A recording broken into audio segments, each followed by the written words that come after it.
अब एक लड़का आया मेरे पास, होगा करीब 28-29 साल का, कि जी परमात्मा के लिए आया हूँ, बड़ी भूख जगी है अंदर में। एकदम से मैं बैठा, दरवाजा खुला, एकदम से 1 सेकंड में बस यही सवाल, दूसरा कोई सवाल नहीं, कि बस अंदर में अब और कुछ नहीं चाहिए, कि परमात्मा की आवश्यकता है, बस रास्ता बता दो। मैं इतनी जल्दी और हड़बड़ाहट क्यों मचाए हुए हो, सीधा चढ़ जाओगे क्या ऊपर, या एकदम से जाने की इच्छा है सह शरीर? उन्होंने कहा नहीं नहीं जल्दी बताओ। मैंने कहा थोड़ा शांत रहो, काम अभी घर में बहुत बाकी है, पहले वो निपटा लो। कि नहीं जी अभी परमात्मा की आवश्यकता है। मैंने कहा घर नहीं छूटेगा। नहीं जी आपके लिए सब कुछ छोड़ देंगे। मैंने कहा ठीक है, यहीं रुकना, 1 सप्ताह बाद बात करूंगा मैं। मैंने कल पता करवाया कि एक लड़का रुका होगा 4 दिन से, पता करना।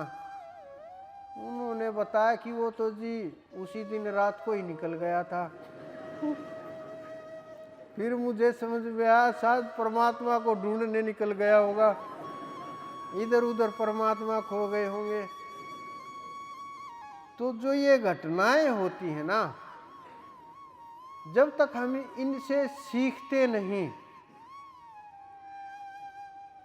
तब तक,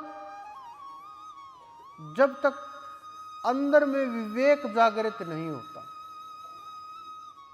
जब विवेक जागृत होता है तो हम सही और गलत का निर्णय जानने लगते हैं। हमारे प्रश्न जो होते हैं वो बदलने लगते हैं, क्योंकि फिर प्रश्न शास्त्र के लिए नहीं होंगे, फिर प्रश्न संसार के लिए नहीं होंगे, फिर प्रश्न दूसरों के लिए नहीं होंगे, फिर प्रश्न स्वयं के कल्याण के लिए और स्वयं के लिए प्रसन्न होंगे। जब स्वयं के लिए सवाल उत्पन्न होने लगे, कई प्रश्नों के मैं जवाब नहीं देता, सामने वाले की तरफ देख करके और उसे भेज देता हूं। कुछ लोग ये सोचते हैं कि मेरा जवाब नहीं दिया, मेरे से 2 मिनट भी बात नहीं की। नादान है वो जीव जो इस भ्रम में फंसे हुए हैं। उन्हें समझना चाहिए कि जो सवाल तुमने किया है वो तुम्हारे अंदर से ही जवाब निकल करके आएगा।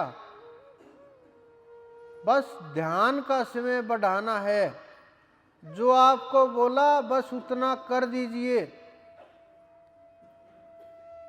अगर हम गुरु का फर्ज निभाने लगे और गुरु की तरह व्यवहार करने लगे आप लोगों के साथ, कोई भी एक भी जीव जेल नहीं पाएगा।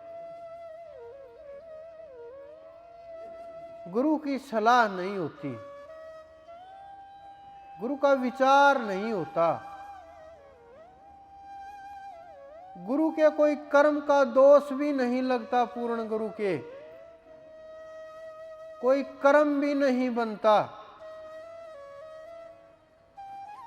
उसको उसका घर नहीं देखना,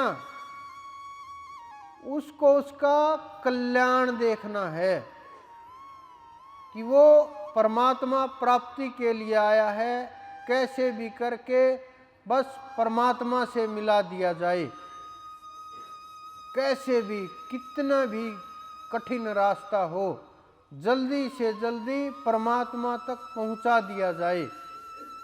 उनका ये कार्य है। अगर ये कार्य हुआ तो नहीं लगता कि कोई झेल पाएगा, या इतनी मेहनत, इतनी लगन, इतनी कटुता झेल सकता है जीव। क्योंकि अनेकों सवाल उत्पन्न होने लगते हैं बहुत जो पुराने हुए महापुरुष, उनके पास जो उनके शिष्य हुए, जो उनके पुत्र हुए, परिवार के लोग हुए, जब उन्होंने प्रयोग किया ज्ञान का, जब तलाश शुरू की, परीक्षाएं शुरू हुई, टिका ही नहीं कोई भी, सब छटपटा करके भाग गए। लोगों को लगता है हम नहीं भागते, लेकिन ये सोच व्यर्थ ही और ये विचार गलत है आपके मन के अंदर। जब समय आता है, वो लोग जो बोलते हैं कि प्राण काट काट करके निकाल लेना, वो लोग आपके बीच बैठे हुए नहीं हैं। जब समय शुरू होता है, क्योंकि